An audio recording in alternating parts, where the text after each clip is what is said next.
Tuloy ang trabaho ng mga miyembro ng House Prosecution Team kahit nag-sinadye adjournment na ang 19th Congress. Ayon kay San Juan City Representative Isabel Maria Zamora, magpupulong pa rin ang prosecutors upang paghandaan ang paglilitis ni Vice President Sara Duterte. Of course, tuloy-tuloy lang po ang aming preparation. I think we mentioned this before that we have a big group meeting once a week. This is composed of all of the prosecutors, all of our private lawyers, even some of the House Secretariat, some of the members of the Secretary General's office. We have a meeting once a week, and then for the smaller groups, we also meet on another day so that we can focus on each person's assignment. Ipinaliwanag din ni House Minority Leader at Lead Prosecutor Marcelino Libanan na taong bayan na ang nag-utos sa kanila. Kaya kahit naka-adjourn, dapat nilang gampanan ang tungkulin sa impeachment trial ni Duterte.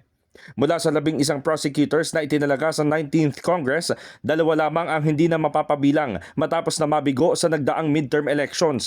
Ito ay sina Ako Bicol Party List Representative Jill Bongalon at General Santos City Representative Loreto Atcharon. Gusto ko rin namin magbakasyon. Pero nautusan po kami ng plenaryo na mag-prosecute. Kaya nag-aaral kami at naghahanda po kami. Buhay utos ng taong bayan sa atin. Pero sabi nga nila, it takes to tango, di ba?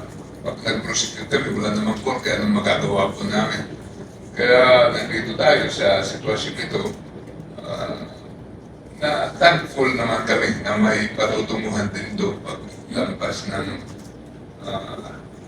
19th Congress patungo sa 20th. Sa ngayon ay nakatutok pa ang prosekusyon sa clarificatory query sa Senado kaugnay sa mga ipinag-utos nito, kabilang na ang pagpapasertipika sa Kamara na naayon sa saligang batas ang impeachment complaint at ang pagkumpirma ng 20th Congress na nais pa nitong ituloy ang paglilitis. In the heart of changing lives, ako si Brigada Haji Caaminio ng 105.1 Brigada News FM Manila, The Music and News Authority.